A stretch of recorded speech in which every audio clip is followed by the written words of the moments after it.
Hebreus. O tema que nós estamos tratando semanalmente é fé. Já estamos chegando ao finalzinho da carta, mas ainda faltam algumas coisas para tratar nela. A gente está no ponto de vida prática cristã.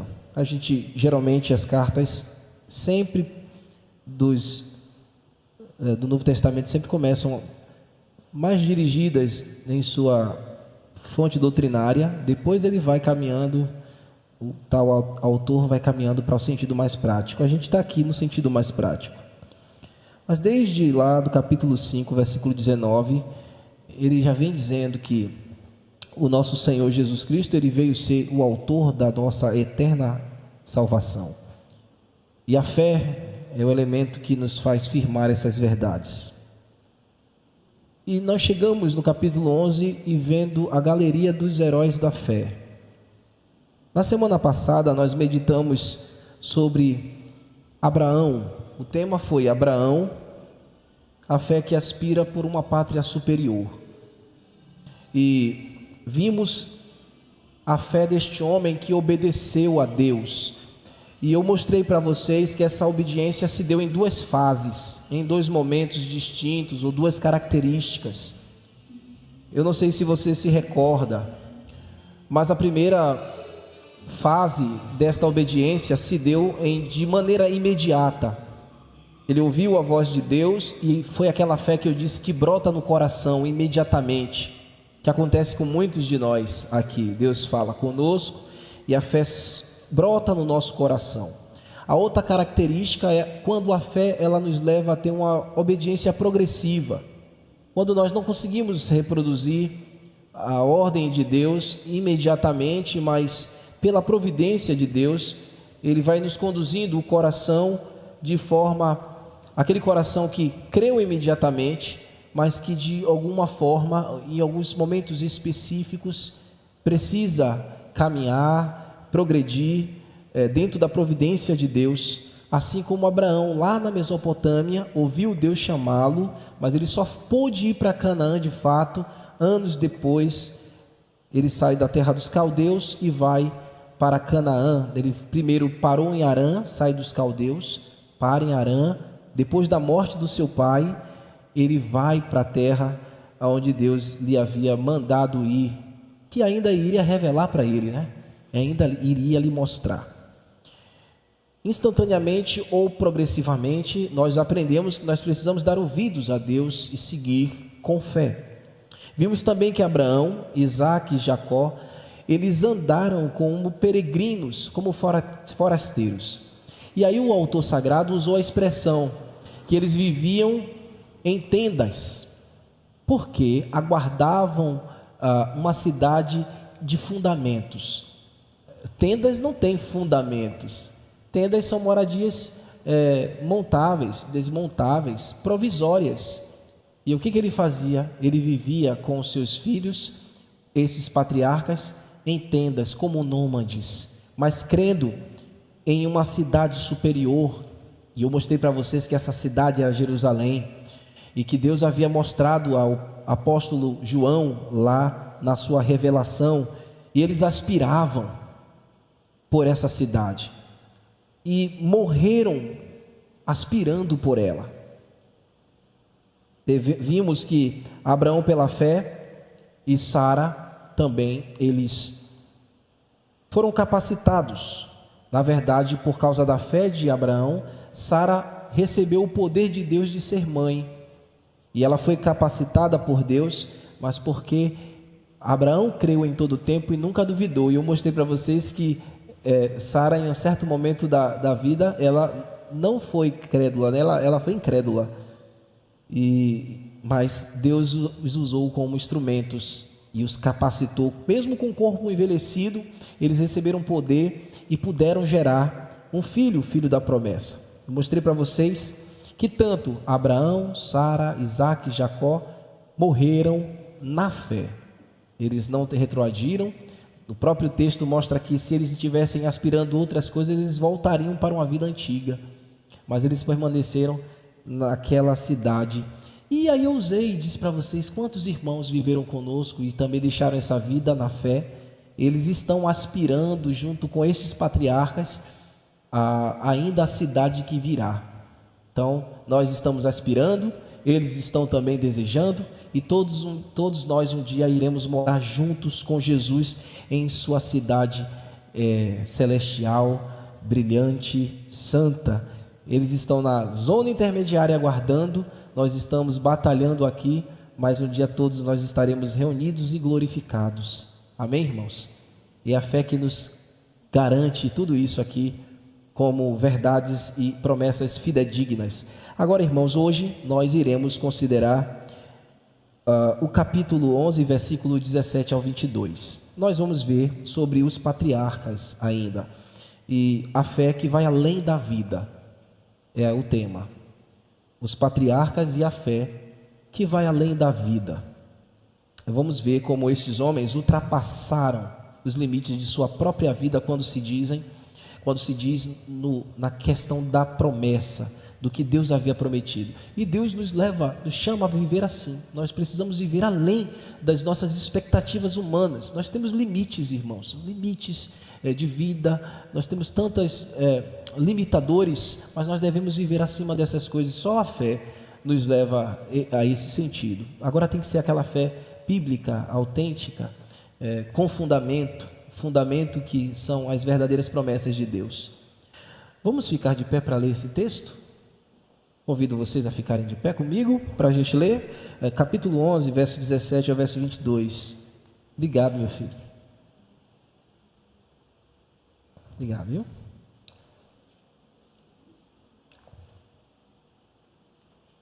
Pela fé, Abraão, quando posto à prova, ofereceu Isaque.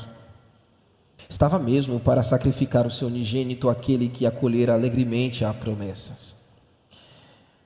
A quem tinha dito, em Isaque será chamada a tua descendência, porque considerou que Deus era poderoso até para ressuscitá-lo dentre os mortos, de onde também figuradamente o recobrou.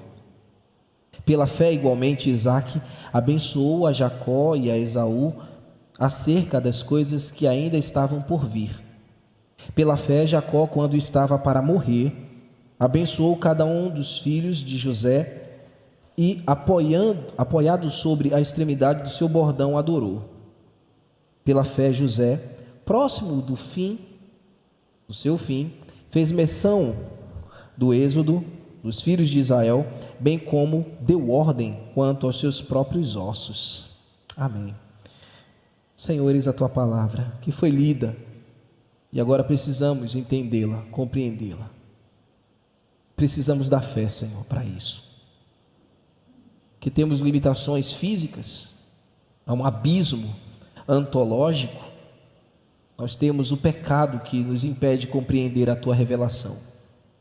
Mas te pedimos, Senhor, que nesta hora o Senhor nos ajude a vencer este abismo e encontrar a ponte que nos mostra a tua revelação e possamos acolher a tua palavra com o coração.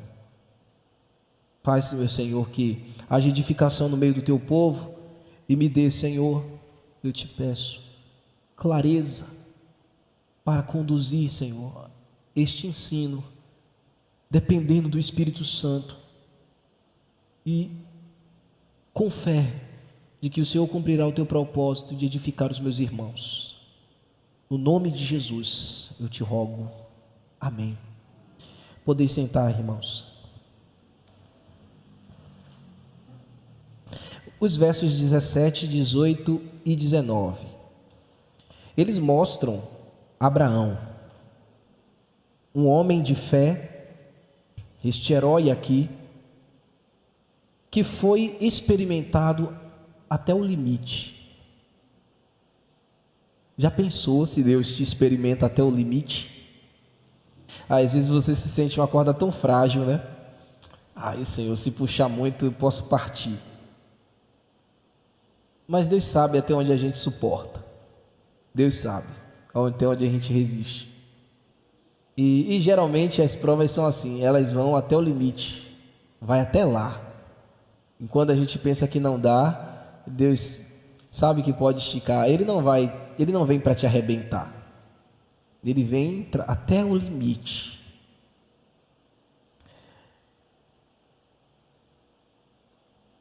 O autor sagrado vai introduzir aqui este parágrafo, no verso 17, ele introduz assim, ele começa: pela fé, Abraão, quando posto à prova, foi em virtude da fé. Foi em virtude da fé que Abraão, este herói, foi provado. A expressão quando posto à prova é uma tradução grega que indica que Abraão foi um homem verdadeiramente experimentado. Quando fala aqui que pela fé Abraão foi provado, não foi pouca coisa não. Ele foi verdadeiramente experimentado, testado até o limite, até o ponto final, para que sua fé se mostrasse aprovada. Este era o objetivo de Deus ao testá-lo. Quando Deus vem te testar, vem te provar, é este o objetivo, que você mostre que esta fé que você possui é aprovada diante de Deus, e ela só mostra-se real ou fiel, fidedigna, quando ela chega no limite. Até então, enquanto você pode se segurar com suas forças, até quando eu e você podemos resolver alguma coisa com nossas próprias habilidades, ainda não é a fé agindo puramente. Mas quando se esvai todas as nossas forças e possibilidades, meus irmãos, que entra o trabalho da fé e que a gente vai descobrindo coisas profundas, maravilhosas, impossíveis de Deus realizando em nossa vida, nos salvando, nos testando até o último ponto, aí você prova realmente a sua confissão. Aí eu e você provamos de fato quem nós somos. Não dá para se conhecer o verdadeiro discurso da fé se não for até o limite. Se você não foi ainda lá, você chegará, Deus vai te levar. Vai levar. Não porque Deus precise saber se você tem fé verdadeira ou não, mas é porque eu e você precisa conhecer. Obviamente Deus sabia que Abraão tinha a fé para suportar. Deus, afinal de contas, foi Deus que deu a fé. É Deus que dá a fé. E o mesmo Deus que dá fé é o mesmo Deus que prova, testa aquele que recebeu a fé, para que ele mesmo certifique-se de que o que ele tem de credo, do que ele confia e acredita, procede de Deus, acima de todas as circunstâncias, acima de tudo, uma fé inabalável, que não se inclina a nada, somente à vontade de Deus, até o último ponto, até a última medida. Ele, Abraão, entendia que os seus descendentes receberiam uma promessa, e ele sabia que essas promessas eram fidedignas, mas ele precisava que a sua fé fosse provada até o extremo. E como foi esse extremo para Abraão?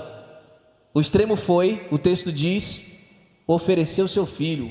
Pela fé, Abraão, quando foi posto à prova, ele ofereceu Isaque. Era a prova de Abraão. Isaque, o filho da promessa, aquele que Deus prometeu lhe dar no auge de sua velhice.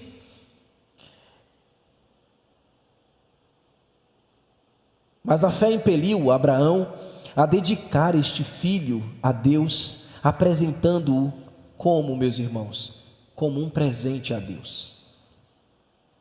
O testado por Deus e o provado por Deus sempre vai tributar a Deus, sempre irá tributar a Deus. E o tributo de Abraão era o seu filho, o seu único filho. Uma oferta que seria sacrificada. E ele estava mesmo, o texto diz, disposto a sacrificar, estava mesmo para sacrificar o seu filho unigênito, aquele que acolhera alegremente as promessas. Quem foi que acolheu alegremente as promessas? Abraão. Foi Abraão que recebeu as promessas e acolheu alegremente. com muita alegria, irmãos, com muito regozijo, muita expectativa presente nas coisas futuras. Mas naquele momento, em um dos cumes, em um dos montes, lá em Moriá, o seu coração, eu entendo, eu imagino, que não estava muito alegre naquela hora. Ele estava sangrando. Eu entendo que ele estava chorando, mas inexplicavelmente a fé estava lhe movendo. Inexplicavelmente, meus irmãos, ele estava sendo impelido por Deus para entregar um presente preciosíssimo, seu filho, que o texto aos Hebreus está chamando de unigênito. Ora, por que unigênito? A gente sabe que Abraão teve um outro filho antes de Isaac. Era Ismael, mas primogênito, unigênito por quê? Unigênito porque era Isaac que carregava as promessas futuras, não era Ismael. Deus não escolheu que Ismael carregasse essas promessas, era Isaac, justamente esse que carregava a promessa messiânica da história da salvação para o mundo, era esse que Deus estava pedindo para ser entregue como uma oferta. Imagina, meus irmãos, como seu coração ficaria entre a cruz e o punhal. Deus nos coloca assim, irmãos, os que vivem pela fé sempre estarão assim, com a fé provada até o último ponto, com coisas preciosas para nós, que nós precisamos dedicar e tributar a Deus. Por isso que o texto continua dizendo lá no verso 18: aquele que tinha dito, em Isaque será chamada a tua descendência, porque ele é o primogênito, no sentido de que ele carrega as promessas. Os descendentes viriam a partir de Isaque. Lembra? São numerosos como as estrelas do céu, são incontáveis como a areia da praia. Sobretudo, o descendente, Jesus Cristo, que vem da descendência de Isaque, Abraão / Isaque. Abraão trazia dentro dele tudo isso, irmãos. E como abrir mão? Como entregar, sem duvidar que o que Deus prometeu se cumpriria? Quando Deus pediu a Abraão e provou, e Abraão se dispôs a entregar, não pense que ele disse: acabou aqui. Acabou aqui, realmente, meu filho vai ser sacrificado, acabou. Esse descendente prometido não virá por mim, acabou tudo. Não. É espantoso essa fé que leva um homem a ir até o último ponto. Eu sei, é espantoso. Mais espantoso ainda é que o que está no verso 19, veja comigo. Porque considerou que Deus era poderoso para ressuscitá-lo dentre os mortos, de onde também figuradamente o recobrou. Isso é muita fé, irmãos. A fé que leva o homem até o último limite, disposto a entregar o único filho, que detém todas as promessas, um Deus que não mente, que é fiel, que cumprirá, e você crê que mesmo que um jovem fosse morto, este Deus é poderoso para trazer a vida, porque Ele havia prometido. Isso é fé.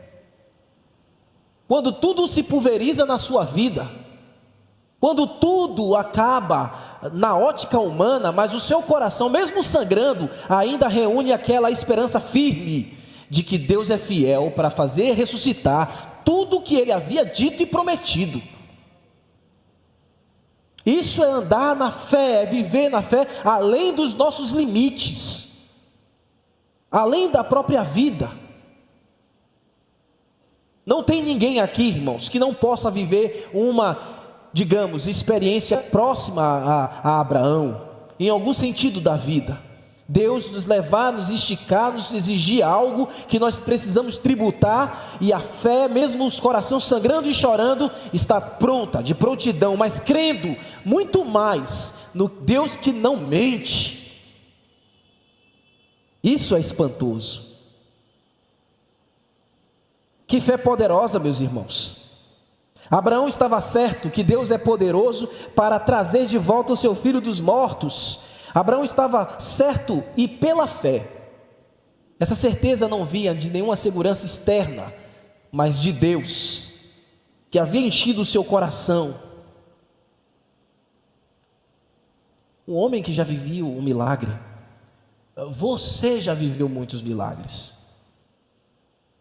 Por que você não vai acreditar em um outro? Você já viveu tantos milagres impossíveis? Um homem que viveu e que chegou aos 100 anos, uma mulher que chegou aos 90 anos e conseguiu gerar esse menino. Viveu um milagre. Abraão tem fé que o Deus que fez um milagre naquela dimensão pode fazer outro maior, e outro maior, e outro maior. A fé nunca para, a fé nunca morre, a fé nunca acaba. Nunca! A fé nunca nos faz desistir do que Deus nos diz. Sabe por que muitos casamentos acabam, abrindo um parêntese? Porque você já deixou de crer no Deus que prometeu a bênção da união. Mas se você manter-se firme, com fé, Deus vai restaurar. Deus restaura. Porque Deus é maior do que tudo. E olha, restaura tudo, até quando todo mundo diz que não tem mais jeito. Até quando todas as circunstâncias dizem, acabou, foi feito isso e aquilo outro. É melhor se entregar nas mãos de Deus como Abraão. É melhor. Quando a gente segura, irmãos, as nossas decisões próprias, a gente encontra a nossa própria frustração muitas vezes. Bom é confiar em Deus. Bom é ter fé como Abraão. Bom é ser testado até o limite para extrair e no final conhecer que aquilo que confessamos realmente é legítimo e autêntico. Amém. Nós precisamos ser como Abraão. Mesmo quando o teste foi em alta instância. Agora veja o verso 20. O verso 20 mostra que Isaque, no fim da vida, pela fé, abençoou seus filhos, evocando sobre eles bênçãos divinas. Então, pela fé, igualmente, Isaque abençoou Jacó e Esaú acerca de coisas que ainda estavam por vir. O autor sagrado tem aqui em mente, meus irmãos, Gênesis 27. Gênesis 27. Não vai lá não, mas eu só vou fazer aqui um arcabouço aqui do episódio. Quando Jacó tomou o lugar de Esaú. Ele recebeu a bênção do primogênito. O que aconteceu? Naquela ocasião, Esaú, ele foi pedido pelo seu pai, Isaque, que saísse para caçar. E quando ele chegasse e viesse com a caça, seria preparado uma espécie de guisado. Um sobe e desce desse que a gente gosta, né, Clarinho? Que faz suar. Que bota a gente para suar. Então ele iria comer essa caça, esse alimento, essa refeição, e depois iria abençoar o seu filho. Só que o que é que acontece? Jacó, ajudado pela sua mãe Rebeca, tomou o lugar, se disfarçou de Esaú. Ele tomou o lugar do seu irmão. A sua mãe preparou um dos animais que estava lá no rebanho e trouxe para Isaque. Isaque era cego, velho, não conseguia discernir direito as coisas naturais. Isso aqui é muito interessante. Mas tudo é a providência de Deus que a gente aprende aqui. Ele comeu aquela refeição e logo depois ele proferiu as bênçãos de uma forma profética, porque era futura para aquele patriarca, seus futuros filhos. Quando Esaú chegou da caça, todo feliz, preparou a comida e foi levar para o seu pai, o que aconteceu? E ele foi pedir a bênção. Jacó já havia abençoado e disse que não iria revogar a bênção de Jacó. Por que ele não ia revogar? Porque ele entendeu que, apesar de tudo, apesar daquela manipulação, Deus estava providencialmente dirigindo todas as coisas. Quer ver? Veja comigo aí, 27, 37. Gênesis 27, 37.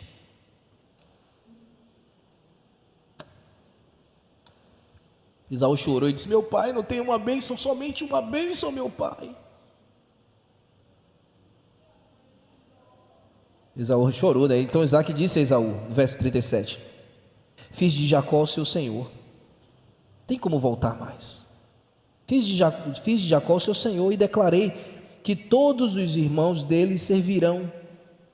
Garanti a ele fatura de cereais e vinho. E que me resta para dar a você, meu filho? Tenho mais bênçãos nesse sentido para te dar. Eu entendi que Deus escolheu Jacó. E como foi que ele chegou a esse entendimento? Foi pela fé, meus irmãos, unindo os fatos. Porque quando ainda estavam no ventre da sua mãe, Deus já havia escolhido Jacó e se aborrecido de Esaú. Vejam comigo o que Paulo fala em Romanos capítulo 9, versículo 11 ao versículo 13.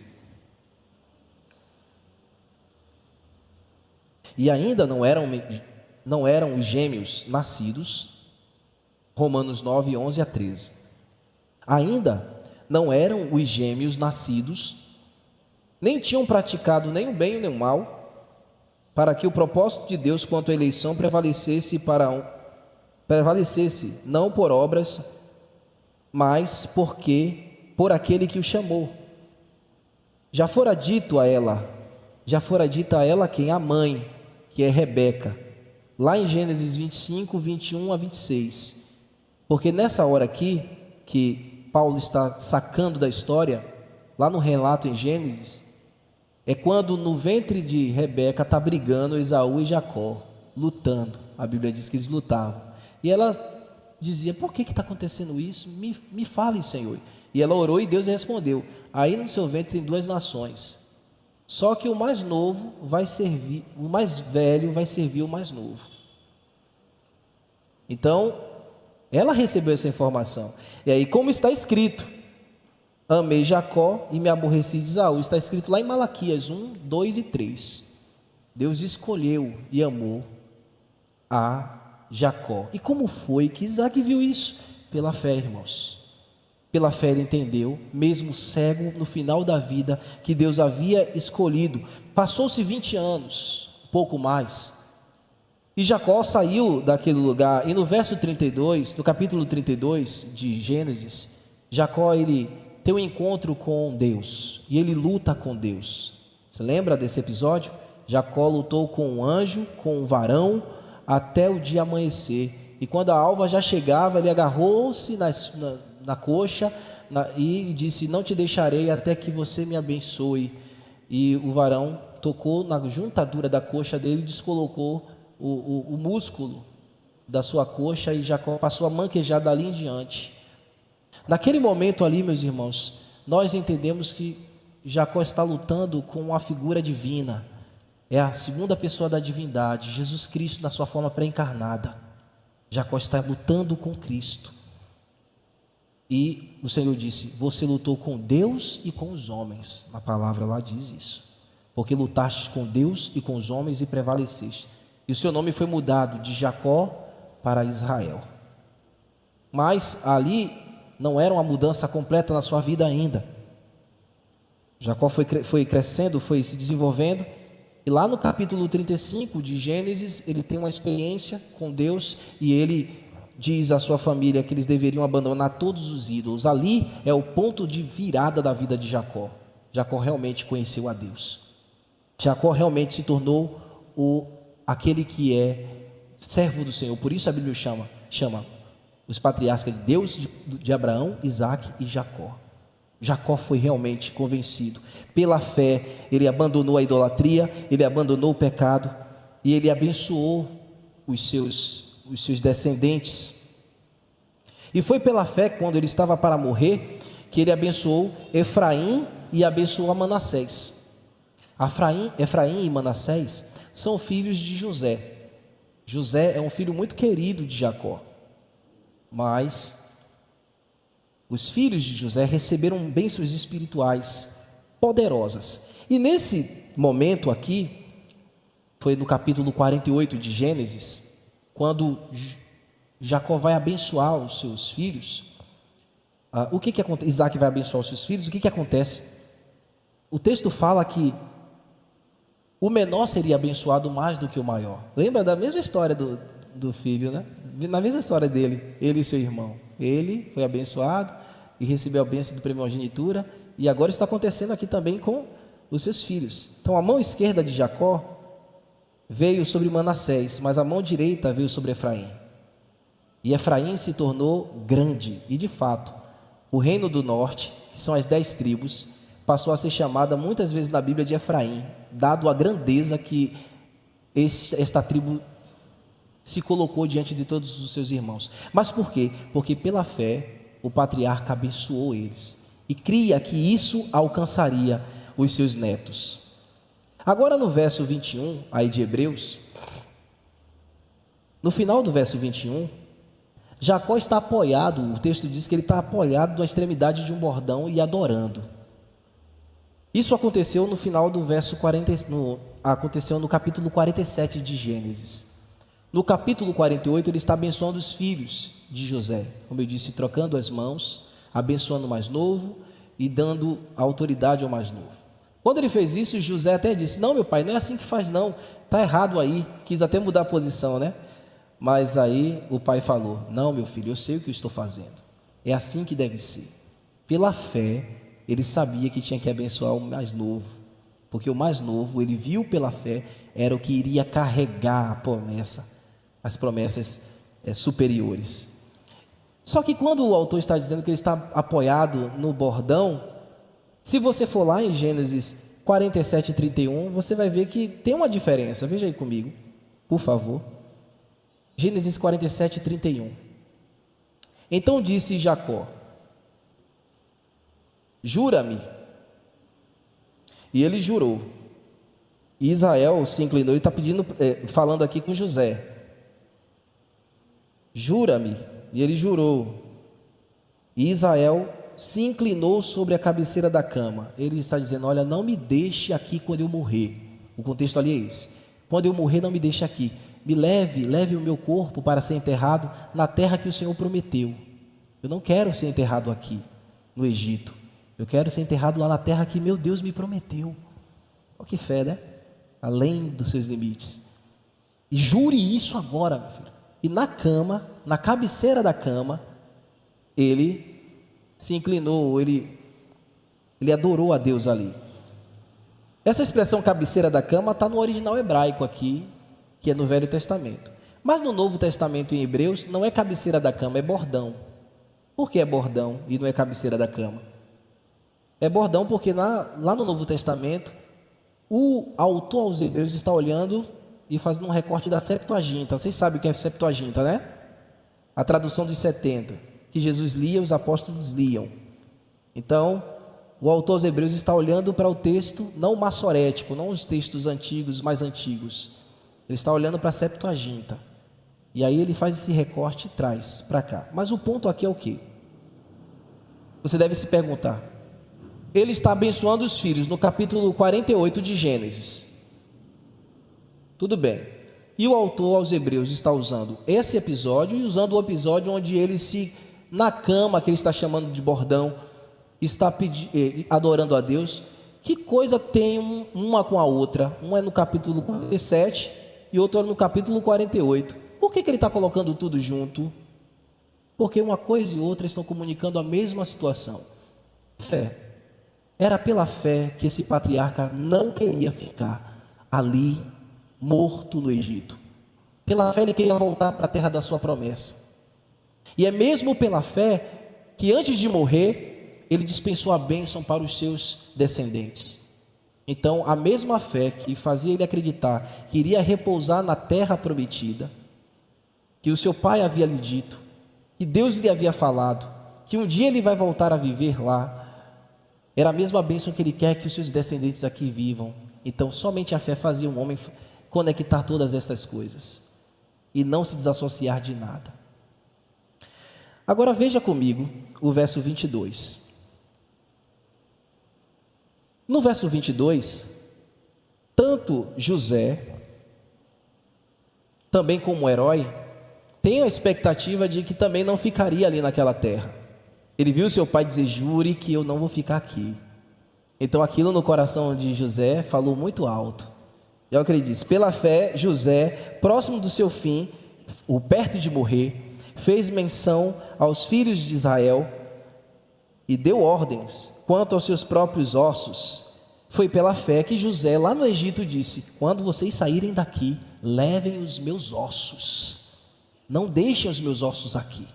Ele não poderia sair de lá, ser enterrado em outro canto, porque primeiro ele se tornou governante no Egito, ele precisava das honrarias lá, não tinha jeito, ele tinha consciência disso, mas ele entendia: quando o Senhor tirar vocês daqui, levem os meus ossos, levem os meus ossos. Isso está lá em Gênesis 50, abra comigo por favor, Gênesis 50, capítulo 50, versículo 24 ao versículo 26.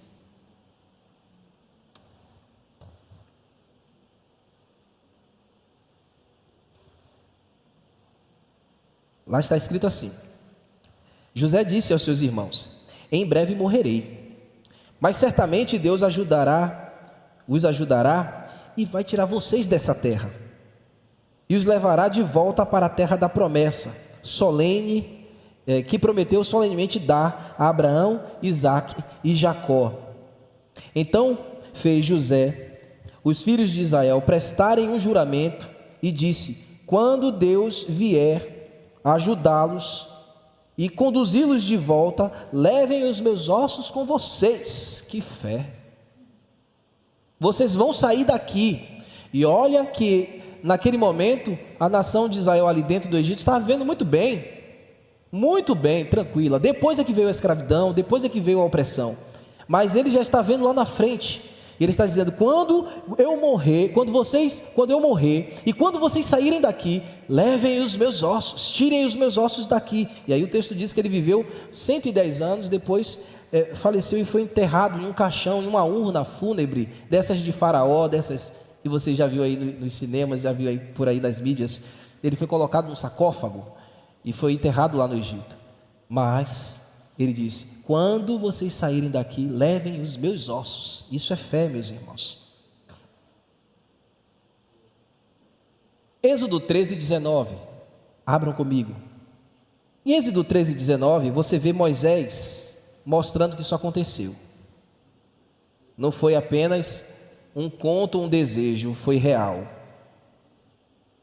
Êxodo 13, 19. Aqui é o momento do êxodo do povo. Ele saiu do Egito no capítulo 12, e agora do 13 está apontando aqui o que aconteceu. Ó.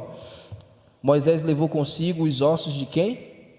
De José, o libertador. O povo de Israel levou consigo os ossos de José, pois havia dito aos seus filhos, os filhos de Israel haviam feito os filhos de Israel jurarem, dizendo: Deus certamente virá ajudá-los, e quando isso acontecer, levem os meus ossos com vocês. A fé de José vai além da vida também, porque ele acreditava que Deus um dia iria libertar o seu povo. Ele disse: pela fé, quando vocês forem libertos, levem também os meus ossos com vocês.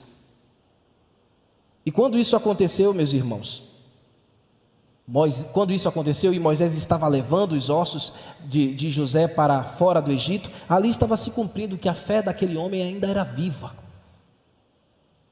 E aquela fé, aquele dito e cumprido por Moisés, mostrava que os seus descendentes absorveram aquela promessa e acreditaram e guardaram aquela esperança. Lembra quando eles já não acreditavam mais?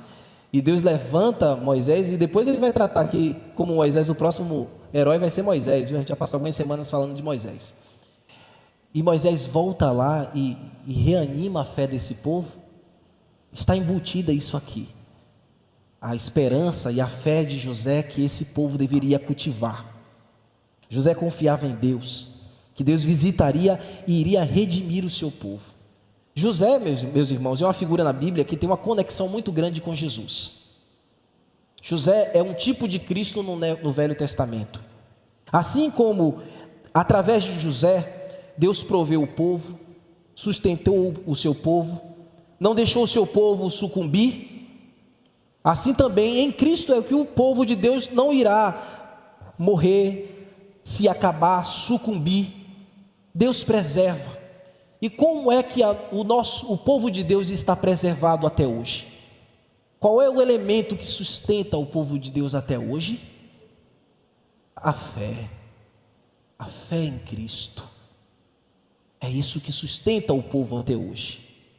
É isso que não nos deixa morrer e fraquejar. A fé em Jesus. Veja comigo. Muitas vezes, no auge dos seus sofrimentos, nós não compreendemos como Deus está trabalhando e agindo.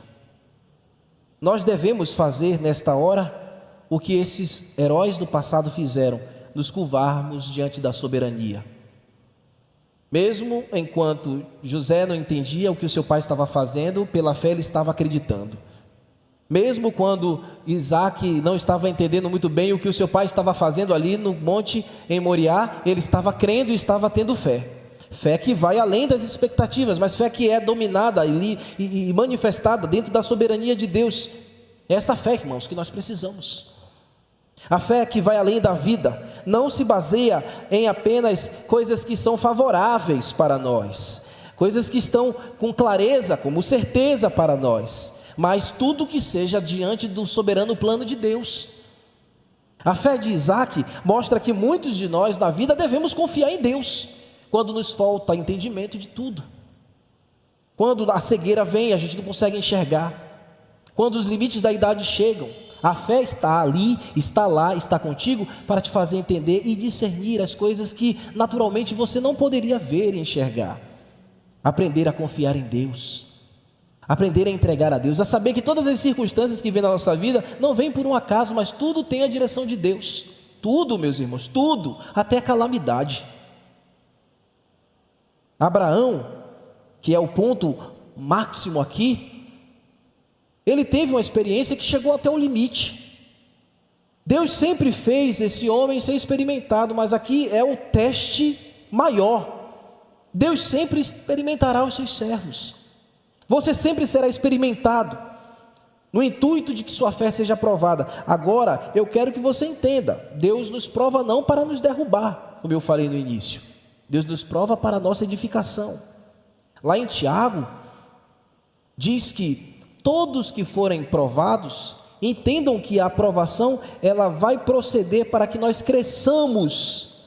Veja lá comigo, Tiago capítulo 1, versículo 2 ao versículo 4.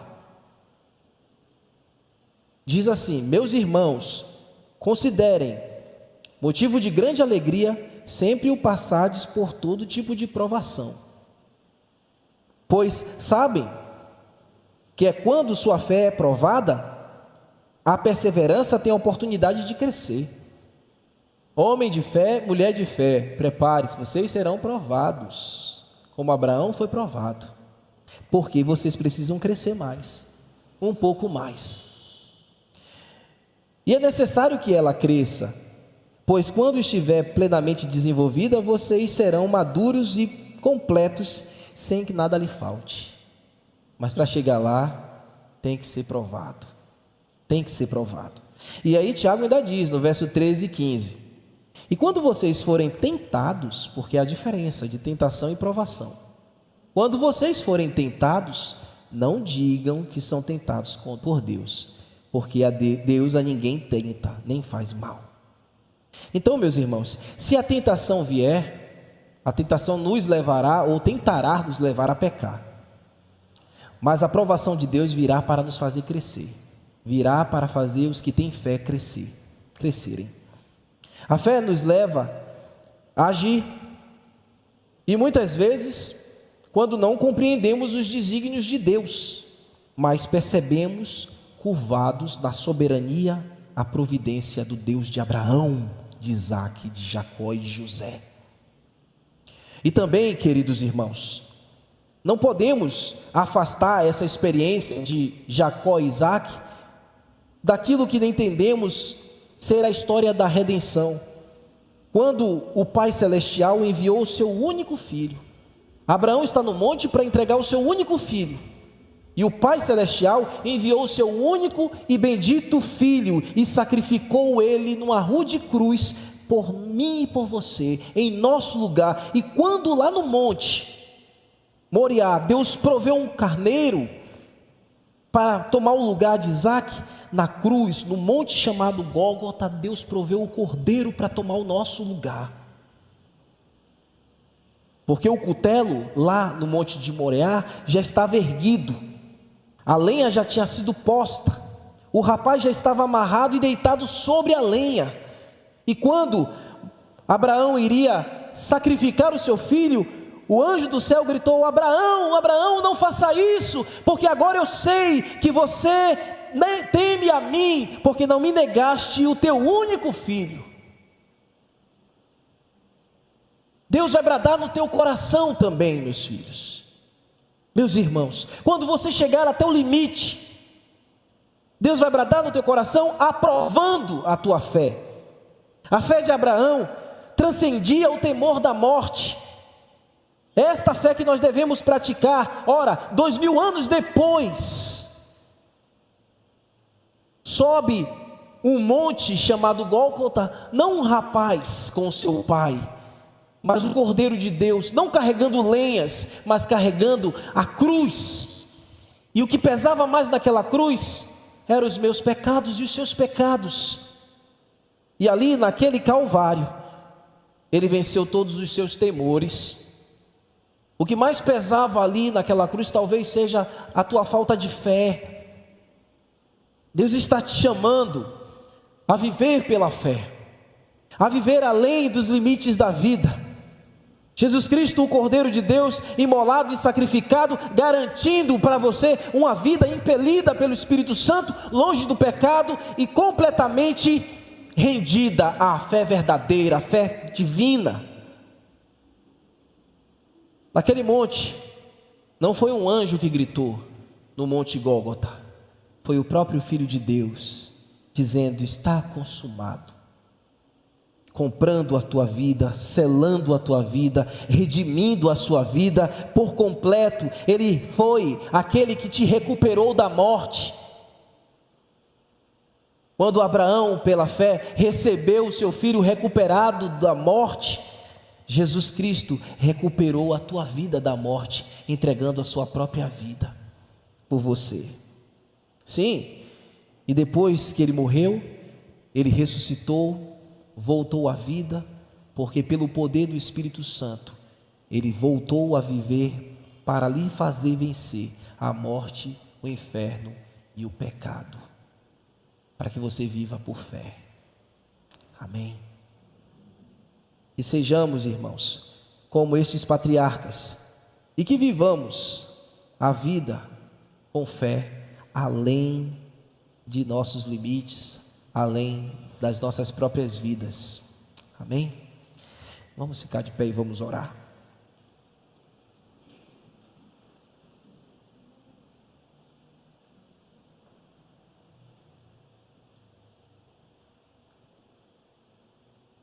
Senhor, nós vamos a Ti pela palavra e pedimos ao Senhor que nos conduza, como conduziste Abraão, como o Senhor fez, Senhor, com Isaac, com Jacó e com José, uma fé que vai além das expectativas humanas. Ó Senhor, temos que tributar a Ti, e a fé é o caminho para aqueles que desejam Te agradar. Nos ajude, Senhor. Desejamos que o Senhor possa nos impelir a esta vida espantosa, esta vida que está além do raciocínio humano. E assim, Deus, glorificaremos o Teu santo nome. Essa noite eu lhe peço, Pai, faça brotar no coração de todos que estão aqui essa noite esse intento, e também para aqueles que não Te conhecem, que haja e que haja nesta hora o arrependimento dos seus pecados e a fé em Jesus Cristo para a vida eterna, e sejam também recuperados da morte para a vida. É o que lhe pedimos, no nome santo de Jesus Cristo. Amém. Amém. Vamos cantar?